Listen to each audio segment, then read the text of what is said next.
This is Under the Covers, a literature series where we get cozy with the people behind the page. This space is to highlight authors, narrators, creators, and book lovers alike as we dive into the stories that shape us and the community that keeps them alive. Welcome to Literature, the podcast. Hey guys, thanks for joining us. Dee and Haley here, and we are joined by Bethany Jacobs, award-winning author of the Kindom Trilogy, and also, more notably, Haley's favorite fanfiction author. I'm so excited. So, thank you for joining us today. We really appreciate you making time for us. If you don't mind, just tell us a little bit about yourself. Yeah, well, thank you guys for having me. I'm truly, deeply delighted.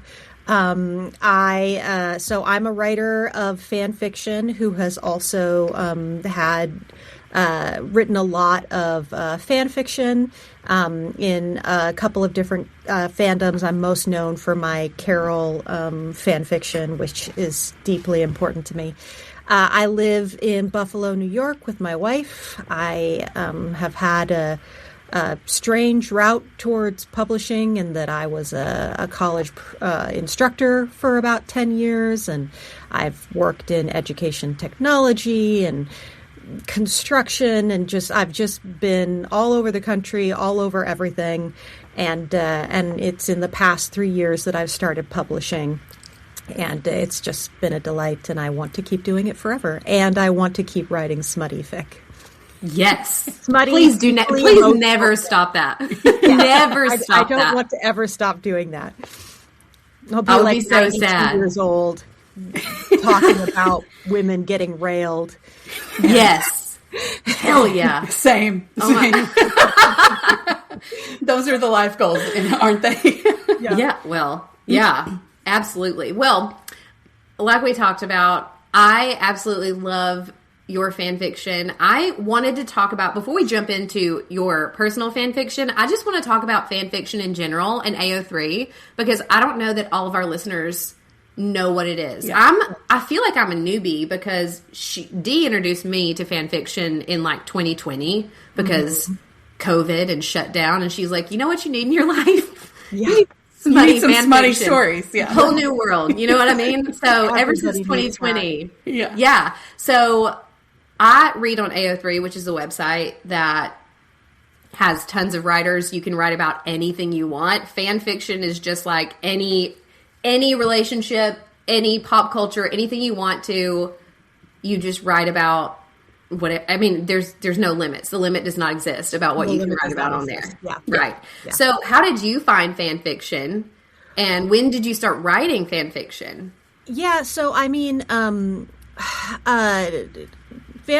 fan fiction has had this interesting evolution in terms of platforms. You know, some of the earliest fan fiction was just in before the internet was, like little fanzines that got passed around to like Star Trek, at Star Trek conventions, and there were like listservs where you could join the listservs and someone would, send you their fic. And then as it moved on to the internet, it was like LiveJournal and then fanfic.net. And that's where I first started reading it. I actually, the first fanfic I ever read was X-Files fanfic. That's so, yeah. Actually a really interesting, like window into my own sexual awakening, because because I didn't come out until I was in my 20s and didn't know I was gay until my 20s. But I remember reading this X-Files fanfic where Mulder and Scully have a threesome with another woman. Mm-hmm. And I was kind of like, why does this impact me so much? Like, why is this so hot? And, now I look back and realize that fiction, what I was drawn to was Scully, not Mulder. Yeah. But, at the time it was like classic het fiction, and I didn't know. And then later on, it was Xena fan fiction for me, like Xena all day, all the time. I periodically throughout my life have like returned and rewatched the entire series. Like every 6 years I rediscover it, and man, it never stops holding up. It's just fantastic. But I didn't actually start writing fanfic until I think 2019, either 2019 or 2020. And it was interesting because I started writing it at the same time that I really started getting some momentum on getting my science fiction published. Mm-hmm. And then I got like my agent, and I was working on the book to prepare it for the market. And so I was very busy doing that. And yet I was just like prolifically turning out Carol fan fiction. Yes. Which was a movie that I discovered late. I didn't discover Carol until 2019. The movie had come out in 2015. I had never read The Price of Salt. So, I watched the movie and fell obsessively in love with, Rooney Mara and Cate Blanchett. I mean, I was already in love with Cate Blanchett, but like, of course, really, thought that the movie was so amazing, and then read the book, and it was really interesting because I love both of those texts, but there are things about the book that I would have done differently, and there are things about the show that I would have done differently. And my fan fiction, Carol fan fiction, is really about like bridging that gap in my own imagination and being able to do things. Like one of the things that has always bothered me about the movie, even though it makes perfect sense because it's Todd Haynes and he's a very emotionally understated filmmaker, the passion in Carol is quite understated. Yes, that's my biggest problem with it. Yes. I'm like, are they happy? Yeah. Do they laugh? Exactly. And I know. And it's like, there are moments in the book where it communicates like they looked at each other and just started ripping their clothes off. Like, it doesn't say that explicitly in the books, but like, what they're saying, right? Mm-hmm. You know what Patricia Highsmith is saying. And you never get that ferocity of passion in Carol, which is something that I was always like, that ferocity should be there. Like, this is a very like passionate, desperate yearning, like, we need that in the story. And so I started writing fanfic that, some people might say, well, you just wrote really explicit fanfic. But it was like, no, I wanted to like lean into the sort of desperation of their desire for each other. And so that is why, as well as like the tenderness and the intimacy and the idea of them growing into more equal partners, like those were all things that I wanted to see that you don't see in the movie. Yeah. And so that's kind of where my fanfic leaned. Yeah. Well, I also love about fan fiction is that when you wrote Alterations, it was just a collection of one-shots, but you have so many people that are obsessed and commenting and wanting more and having ideas, and you actually take those ideas into consideration and like ask the people that are reading, and so it feels like we actually have a say and input in what we're going to read, which is so fantastic, especially when a writer is as talented as you are. And I loved being able to watch it happen in real time because I was reading as you were writing, which is also bizarre because usually you just have a full book, and in the world of fan fiction, you just get little snippets, and sometimes it's awful because you want more and then it never happens. But you always brought it all the way to the top. So well, it's bravo. Like I definitely started writing fanfic. I'd never written fanfic before, and I definitely was doing it for me out of my own creative need. But I quickly fell so deeply in love with the fandom. My readers were so kind and so generous and so enthusiastic. And at the time I was writing, in my notes, I was also keeping people updated on my publishing journey, and everyone was supporting me. And, I think the thing about fandom is that it really, in a way that isn't always true for like published novels, it's about community. Like, fandom is very much about people and their relationship to each other and finding intimacy and trust and, naughtiness and love together. And so it really just made sense when I had these deeply generous fans to be like, well, what do you guys want? Like, what do you want to see? Like, I would love to explore your ideas. And some of those conversations were the most fun part of the whole story. Yeah, I think for me, I really found my first queer community through fan fiction. Absolutely. I grew up in a very small town, and every time I would go to a bookstore, I would look for some sort of representation, and there never was one at that time. Yeah. And the first time I ever saw or was able to read something that I felt represented in, I found Buffy the Vampire Slayer fan fiction. In fact, there's an entire website dedicated to nothing but Willow and Tara fan fiction, and that's what I found first. I know that website. Yeah. Spent many hours during college on there when I should have been studying. So good. And they did us dirty with those two women, but that's the amazing thing about fanfic, right? Is that you can like rewrite the story. And I think that's the biggest draw too for anyone to create it or read it is you feel like it could have been done differently, or it was you were wronged in some way, and that's things the great were left thing. Unsaid. Yeah, that's the great thing about fan fiction is it can be whatever you want. We were talking earlier about how AU alternate universe is one of my favorite things. I don't care how fantastical and magical the world that these characters were originally created in. I want to see just regular people, but I want those characters, specifically buying groceries and whatever, and getting filthy. Yeah, let's be honest. 100%. I would say that the Carol fanfic that I've written, like half of it is actually set in the world of Carol, and half of it is AU. And I think that, like, it's funny because there are some stories that I don't think lend themselves as well to AU. Like, I couldn't do Xena AU fanfic. For me, it's so in its own universe that it doesn't make sense to me. But the characters are so ingrained in that universe, taking them out would take away most of what they are, I feel like. Exactly. And Carol, there's something about the story that is so universal that it translates brilliantly into any context. And so that's what I absolutely loved about it. And most of my multi-chapters are actually AUs. And they were the most fun to write. I loved it.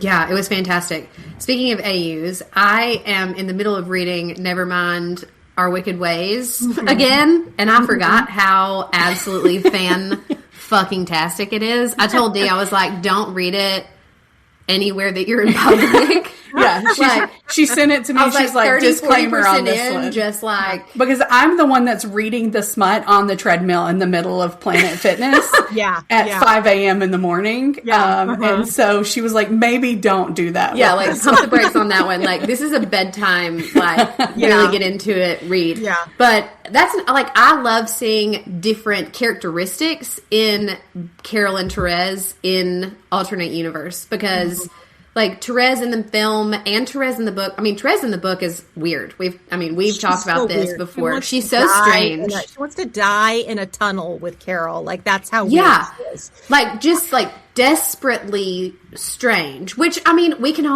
all agree that we have been desperately strange over at least one woman in our life. I mean, I feel like maybe it's just me. We can agree, right? We can agree. Okay. We've all felt that. We've all been that like desperately in love puppy of a girl over a woman. But I feel like when it translated to film, Rooney Mara played her very like stoic, and so we lost some of the weird, but we never gained any more anything else, like emotion. I guess like it was kind of a 2D kind of portrayal for me of Therese, which.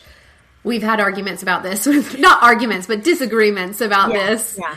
I'm talking to you, Queer Girl Film Club, Georgia. You know who you are. Rooney Mara. She says she can read her eyes. I just am not. I can't read her eyes. And so, like you sort of, to appreciate Rooney Mara's interpretation, you have to really lean into the fact that it's an interpretation and that the movie does not have the benefit of us seeing her internal monologue. Right. And so if you can like do that, then there's something very nuanced and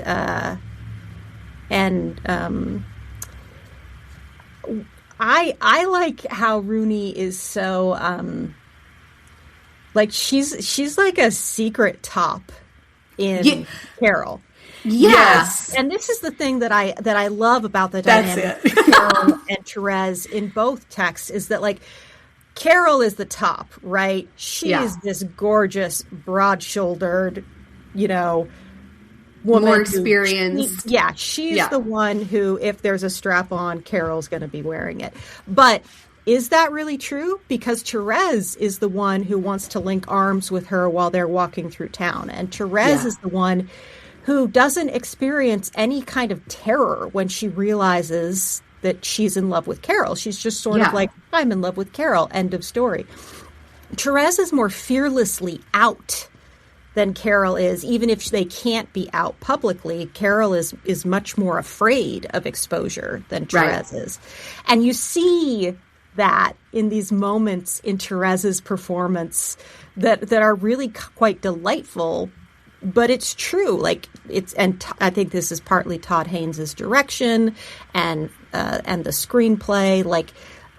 It's a very understated performance from her, which can seem at odds with how fucking crazy she is in the book. Yeah, because like you said, you don't get her internal monologue. You don't get that in the film. Yeah. If you haven't read the book, because you watched the movie before you read the book. I watched the movie, then I read the book, and then I watched the movie again. Right. Yeah. She hated the book. Girl, I was not a fan. I was not a fan of either of them, honestly. Really? The book was. I have since grown a little bit more in my fondness for it, and I'm brainwashing her slowly. slowly but surely. I will say the fan fiction has helped a little bit with my affinity for them, but I think what frustrated me about the book was it's a little bit more prominent in the book than the movie, but I still didn't read it outright as much as I wanted, and that was their affection for each other. It all felt very just like almost cold in a way. There were moments of breakthrough, but once I watched the movie, then went back and read the book, and then watched the movie again, you start picking up on those nuances, like you said, that are kind of breaking through. Because obviously, in a movie adaptation, they can't put everything in. Right. I wanted to see this scene where she goes to her coworker's house and has to try on the dress. The inner monologue for that part was bananas. Yeah, bananas. Yeah. Also, you have to look at the book and when it was written. I mean, Patricia Highsmith was writing this in the 50s. Oh, and so I feel like she couldn't go full on smut in the 50s. Yeah, and I mean, she was already writing, towing the line. This is also Patricia Highsmith herself and her style. She's a psychological thriller writer. Mm-hmm. This isn't the first time. The Ripley books are very much about a closeted gay man, and it's not even subtle. He's clearly gay, but there's not explicitness, and part of her being a psychological thriller writer is that her books are intensely psychological to the extent that you spend more time in people's heads than their bodies. Right. And so you're not really going to get the same kind of passionate physical sex scenes that you might expect from standard, queer yearning texts. Right. But yeah, it's and I think she originally published it under the name Claire Morgan. She published it under a different name because she was established as a she didn't want to be relabeled. Yeah, exactly. And it would have potentially destroyed her career if she had published it under her own name. But But yeah, I think it's totally normal to love the fanfic more than the source material. Yeah, I think my common dynamic. Yeah. My love for the book is because I wrote my capstone project on it in college and argued the intrusion of man. And so I feel very passionate about reading it through a queer lens. And I was read it like an academic book. Format it as study it. You don't have to just love it. And she's like, okay, I'll try. I did. I did. Tried. And it was great. I appreciate it for what it stands for in queer literature. Yeah, it's it's a huge milestone in queer literature. Also, I do think it does read, now that you mentioned it, I'd never really kind of considered it reading like a psychological thriller in a way, in that you do spend more time in people's heads. I mean, Therese is essentially stalking Carol. Even when they're together and traveling, she's stalking Carol. Like, if you think about her other work, it's like she's exploring the same dynamics of obsession that you see in a text like Strangers on a Train. Like, it's definitely Patricia Highsmith, but I know a lot of people in the Carol fandom who don't like the book, and it's okay. And I know people who don't like the movie, and I know people who don't like either. They only like the fan fiction. And so, I think that's just like a normal part of, this is the way that fanfic becomes original fiction. It becomes its own thing. Like, a great example of this is that I really like Devil Wears Prada, Miranda and Andy fanfic. But when I look at the text, I don't see it at all. Like, when I look at the actual film, the idea of Meryl Streep's character and Anne Hathaway's character having this like secret yearning for each other, I don't see it. I don't think it's there. It doesn't resonate for me. I don't go back to that film and like obsessively look for signs of a romance between them, because I don't believe it. But in the fanfic, which becomes its own thing, I believe it, because they are different people in the fanfic than they are in the film. And and I think that happens to a lot of people all the time. Yeah. I read a lot of Rizzoli and Isles fan fiction as well. And that's kind of the opposite, where I feel like there was a lot of chemistry. They were such fucking queer baiters. You can't tell me absolutely. That was queer baiting at its highest level. Yeah. And so I read the fan fiction to give me where it fell short, like the rest of the story. But with the Devil Wears Prada, I've never picked up on anything in the movie that even led me there. But the fan fiction, like you said, is wonderful for that as well. There's so much really good fanfic. And because the sequel is coming out now, there's going to be even more fanfic. Oh, yeah. I can't wait. Like, this is great. Let's do it, ladies. Cannot wait. Yeah, bring it on. Okay, so another one of your alternate universes fanfics that I loved was Academic Curiosity. Yeah. And I know that you were a professor.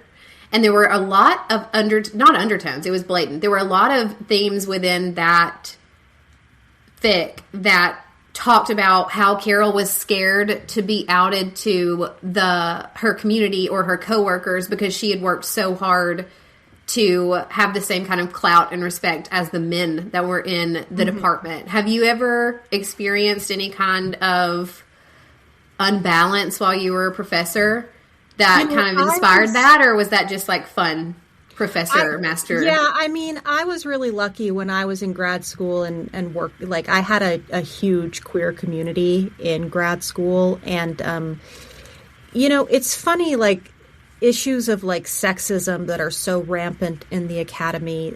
I am actually incredibly privileged in that I don't experience a ton of sexism on a granular scale, because I have a very masculine energy, and men engage with me as if I was a man.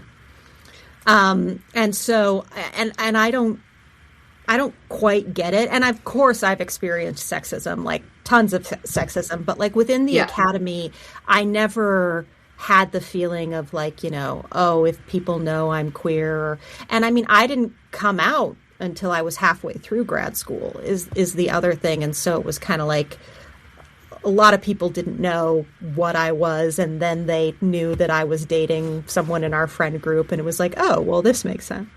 But I think that with that particular fic, I was also, it's funny because I'm in the early stages of eventually expanding that into a piece of original romance, and part of what I was also dealing with there is the anxiety around power dynamics, and this idea of like Therese is earlier in her career, Carol is established. Like, will people think that she is taking advantage of Therese right. in the way that happens so often in academia. I have so many stories of professors who hooked up with their grad students, and it was really fucked up. And so that is Carol's, even beyond the queer side of it, like that's Carol's main anxiety, is that she would be perceived as a predator. And that for me actually arose out of me watching Carol with my sister, who is straight. Okay. And during the first lunch scene, when they're having this awkward lunch, and Carol is so fucking weird. The cream spinach and poached eggs scene. Yeah. I'm starving. Bon appetit. And my sister was like, I don't know if I like this. I think Carol's kind of predatory, and like there's something about this that reads like, and I was like, well, part of why you feel that way is because you're straight. And what you don't see is that what's happening here is Carol is trying to suss out whether Therese is like her. This is an age-old thing that women love, women who are queer women and lesbians, that we do is we engage in a kind of code switching where we try to see, do you speak this language? Because if you speak this language, I'm a jump you. And there's like things you have to tick off, like look at her fingernails and exactly what is she wearing, and like I'm saying, what you respond. Have you heard of the film Carol? Like, there you go. And so and that just sort of inspired me to think about, like, what if Carol was actually concerned about being perceived as predatory towards Therese? But, in academic curiosity, I wasn't looking to go too deep or profound. And so I intentionally wrote Therese as like very self-possessed, very much in control. Nobody is going to take advantage of Therese in that story. Like I loved that power too from the beginning. But Carol still experiences this anxiety. So I mean, whenever you do age gap, there's this element of the power structure, and how are you gonna, how are you going to deal with that? A lot of people are really turned on by the idea of like someone being taken advantage of by someone who's more powerful than them. I'm not. I don't think that's hot. I think it is hot to imagine the tension of two people negotiating that. Right. And I think it's hot to have the person who is presumed to have less power actually assert power over someone who's used to being in charge. Like, to me, that's sexy. So those were some of the things that were going into my thinking with that story. Yeah, for sure. So you did mention that you're thinking about publishing some of your fan fiction as like standalone fiction. Yeah. Tell us a little bit about that, because I'm ready for it. Yeah. So, I mean, I wrote the story. One of my first multi-chapter fics is a story called A Misunderstanding, which is set in the 1950s and sort of imagines that Carol and Therese didn't meet when they did, that they meet after Therese has come out and after Carol is divorced. And the fanfic, and they meet and then they fall in love and they have this sort of like secret relationship and they can't be out and everything like that. And when I wrote that story, I wrote a lot about like the actual experience of lesbians and people in the 1950s and the threat of bar raids and legal threats and things like that. And so many people have commented or reached out to me about how much that story means to them. Like how much actually digging into lesbian history, like especially for young queer women, how it inspires them and encourages them to be like, oh, look what our ancestors did. Yeah. And so I was kind of like, I bet if this was like a novel, like, yeah, people would know that it was like Carol fanfic, but like I bet people would, I bet this would mean something to other readers. Yeah, and absolutely. And then I have about 3 other multi-chapter fics that are AUs, contemporary AUs.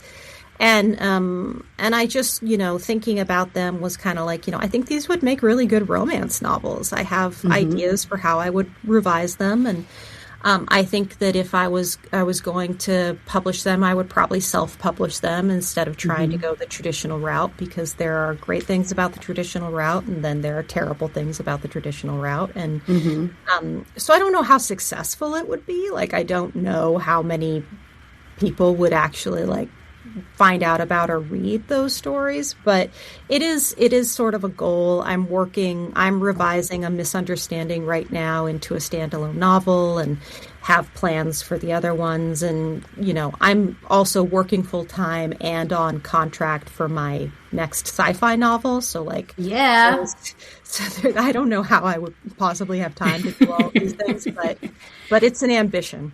Sleep is underrated, honestly. Yeah, I love the idea of using AO3 as a platform to workshop writing ideas in general. Like, I feel like when I started reading AO3, we also write. And so I have written just a couple of chapters just to put my toe in the water, I guess, to see how I would feel about it. Yeah. And I feel like it's a really fantastic place to get feedback quickly from people that you don't know. If you don't have ARC readers, beta readers, whatever, anybody that you know around you, if you don't have that, then I feel like AO3 is a really fantastic platform, or other places that you read. I don't know other places. If you do, shout them out. But AO3 is where I go. So I mean, AO3 is the main place. And the thing that's so great about AO3 is that while there are fandoms on AO3 that are incredibly toxic, for the most part, the communities that you will meet on AO3 are the most enthusiastic, excited, encouraging people. Yeah. Like, a story that is horribly written, readers will come on and be like, keep going. Like, you're doing so great. Yeah. And that's the thing that writers and aspiring writers need to understand is the first thing you write is going to be horrible. It's going to be terribly written. That's okay. Keep writing. Write again. Fail better. And that's what I love about AO3 is that it doesn't matter if you're a skilled writer. You can hone your craft in that space. And that kind of workshop space is incredibly special, and we don't have its equal in anywhere else, I don't think. In terms of being accessible to just everyone, typical writing workshops or MFAs and things like that, they're incredibly gate kept. The average person can't do that. I didn't do that. But AO3 is a place where anybody can go and do this and write and exercise their creativity. And that's just incredibly beautiful. Yeah, I think that's a great way for people to get the confidence to keep going and to start writing other things other than fan fiction. So I have a friend who she started out writing Carol fanfic, and she went on to write a biography about her parents being immigrants in the U.S. And she just self-published it a couple months ago. That's amazing. So it can be a great staging ground for writers who want to keep going.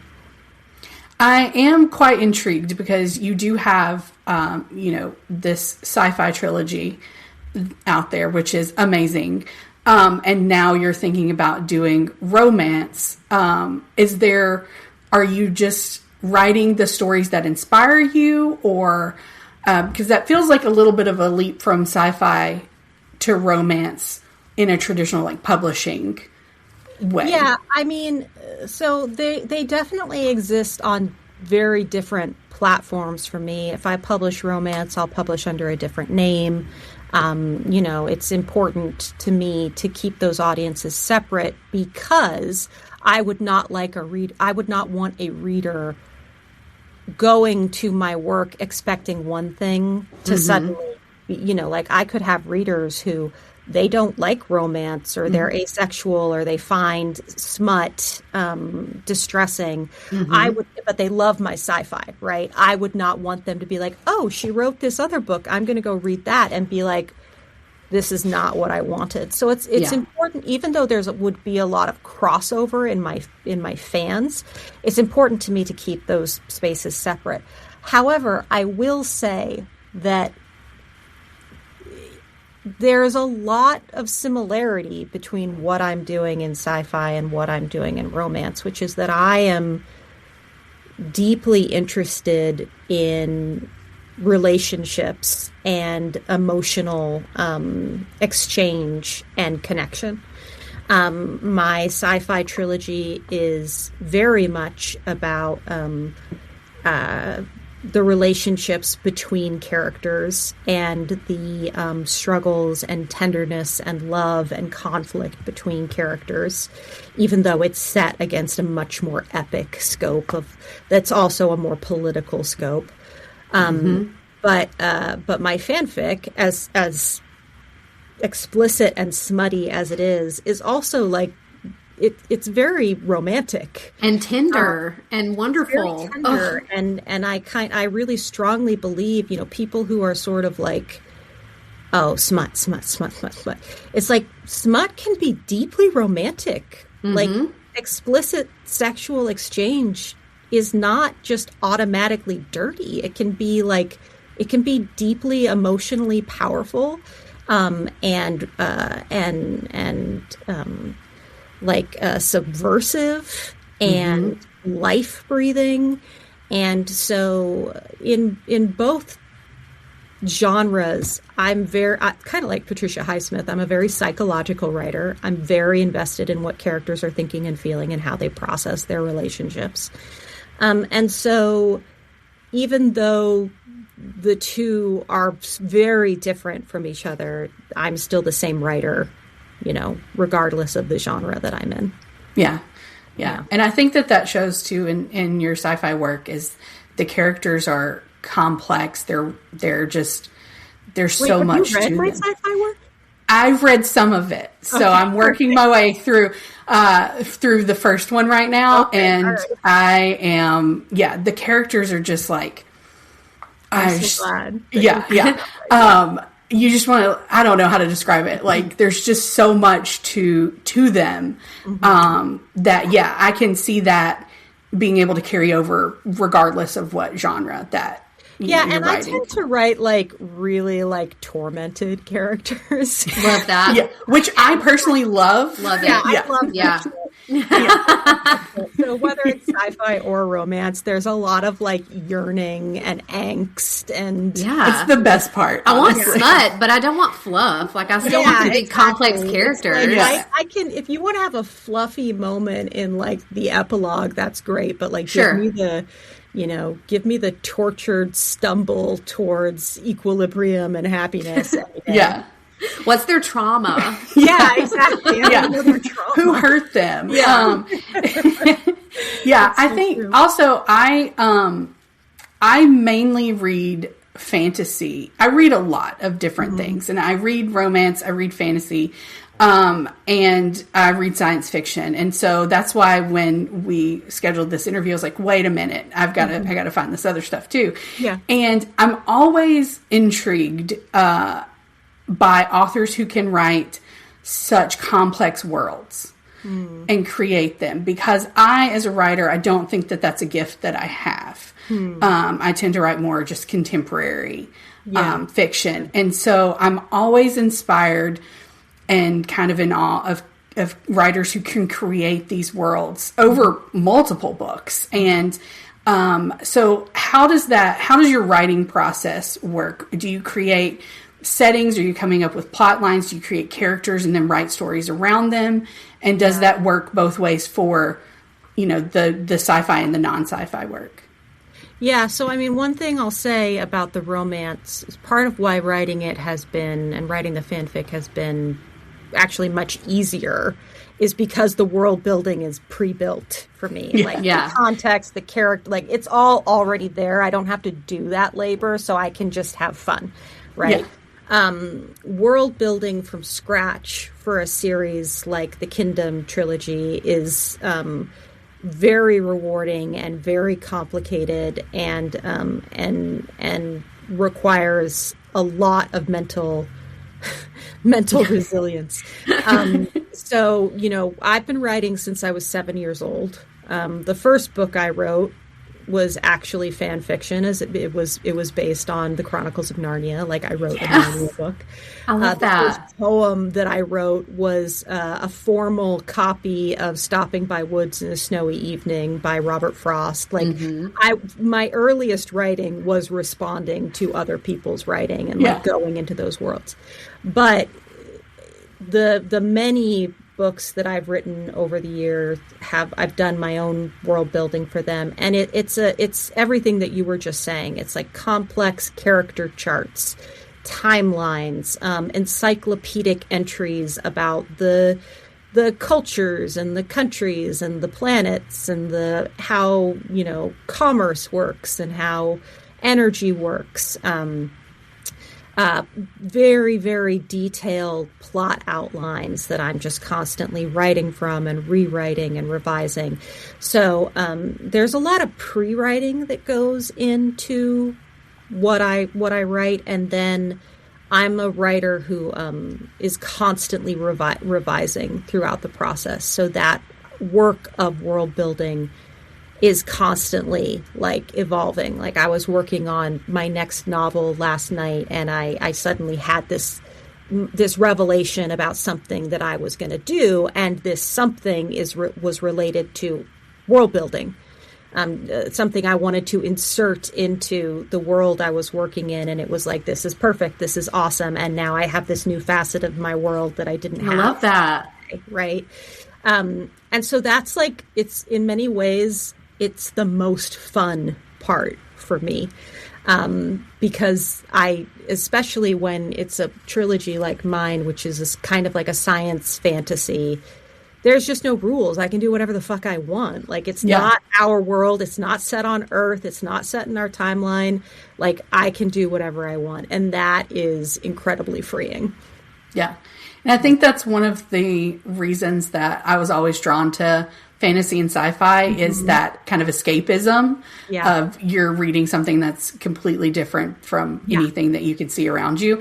But then I also love to read like romance and things like that, because then I like to see myself in those. So I think that's the great thing about writing, is that there's something out there for everyone. You don't see yourself in a space opera? I mean, I could see myself in a space opera. I can see myself in a space opera. It depends on the space opera. I wouldn't want to look at my space opera, because like it's a horrible world. But to what you're saying, something I find really interesting is I'm obviously a huge sci-fi, fantasy, horror reader. These are my favorite genres. I love going into foreign worlds.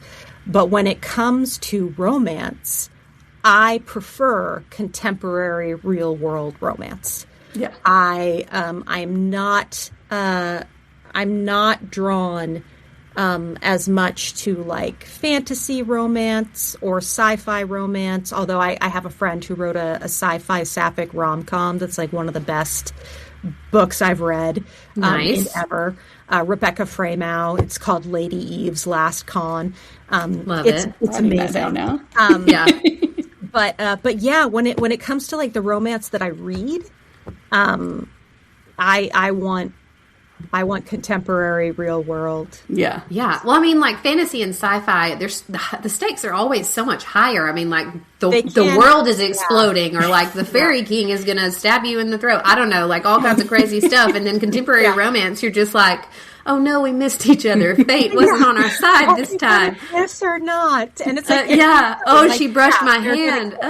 Exactly. They're going to end up together. Like there's something so you need those about that formula. Yeah. Right?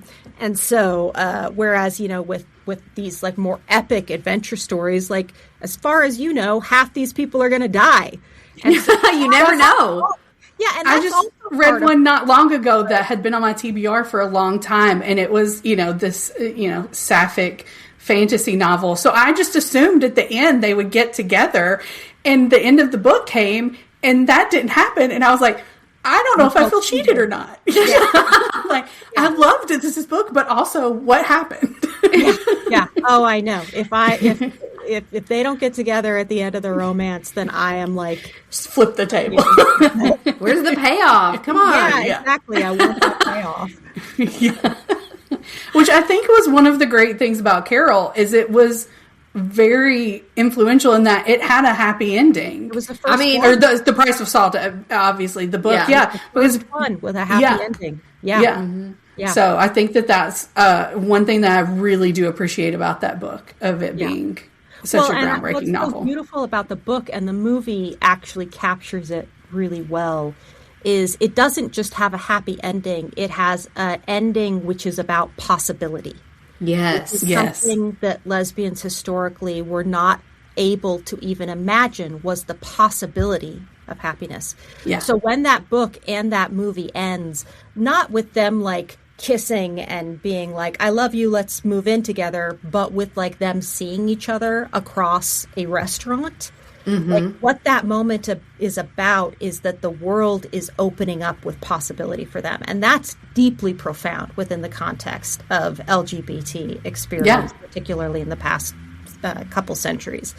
And so that's what I think and I think that that the movie actually captures that really well. And there are some people who are like, that's it? And it's like, yeah, that's fucking it. Because Carol is smiling and realizing she doesn't have to go kill herself because her lover doesn't want to be with her. Yeah. The ending was my favorite scene in the entire movie. Amazing scene. And the smizing that they do. Oh my God. Nobody could have done it better. Level. Nobody. Oh my God. And also the score. Like, I have listened to the score. I don't know if that's like super nerdy of me, but I have listened. But it's okay.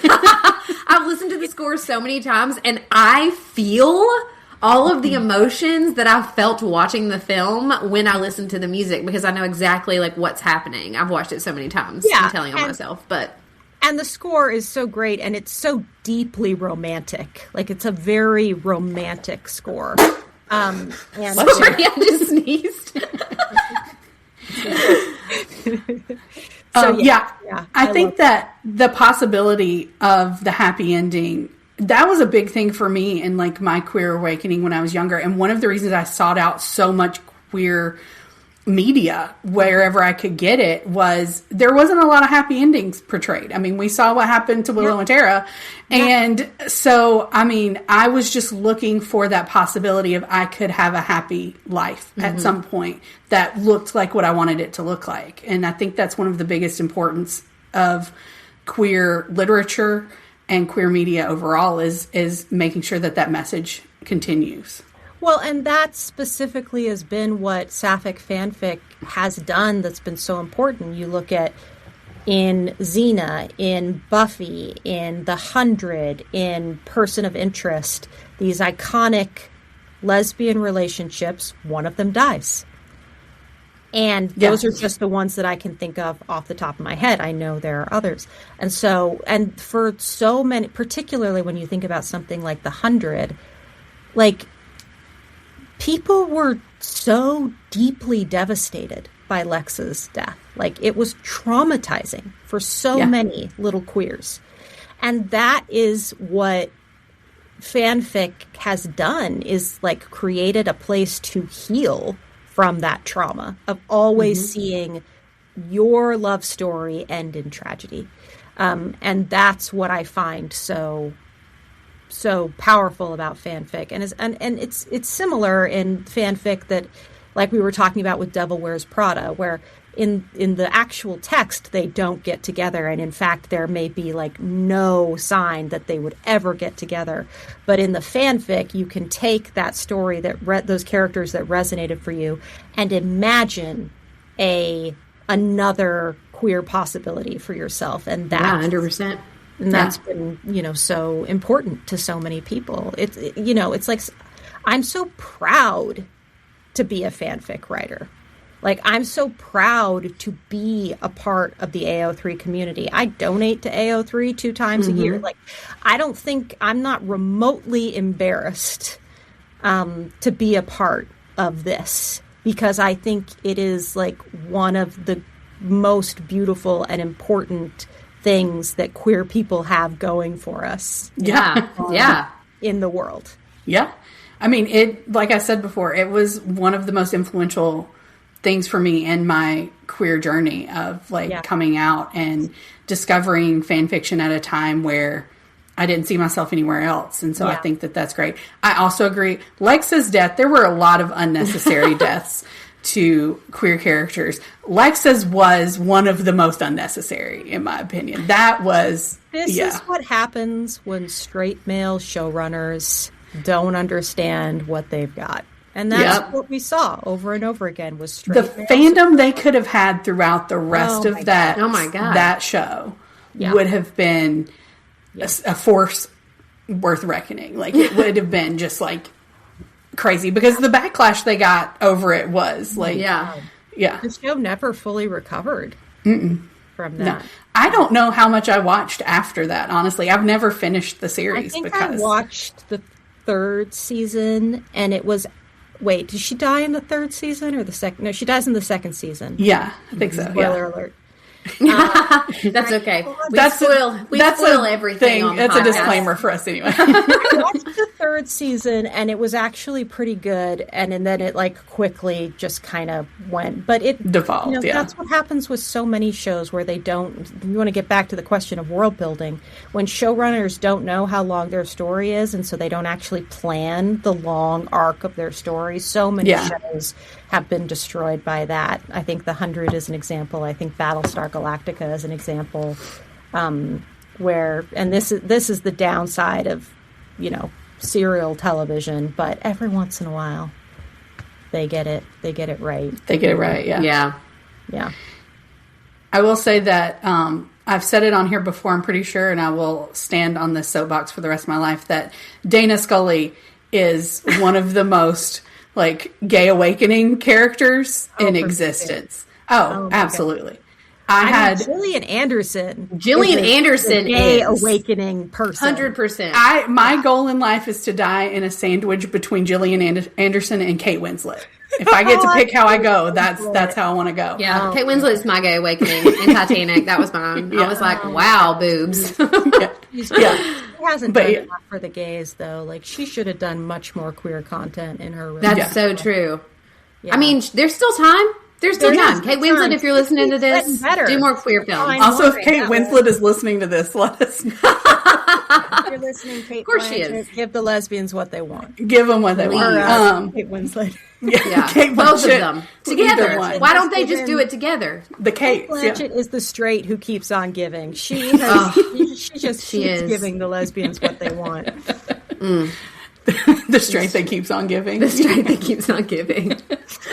Yeah. Oh, man. Yeah. Well, this has been so much fun. Thank you so much. Thank you so much for chatting with us.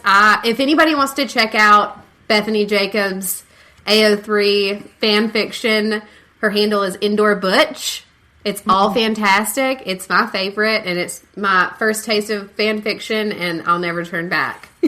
Also, so much, guys. The Kindom Trilogy, if you're into sci-fi, sounds fantastic. Check it out. Yeah. And sapphic sci-fi, I will throw that Sapphic sci-fi. Yes. So definitely check it out. Yes, definitely check it out, because the gays are in there, too. Love it. Yeah. Love it so much. This was so fun. Yeah, thank you. Thank you so much.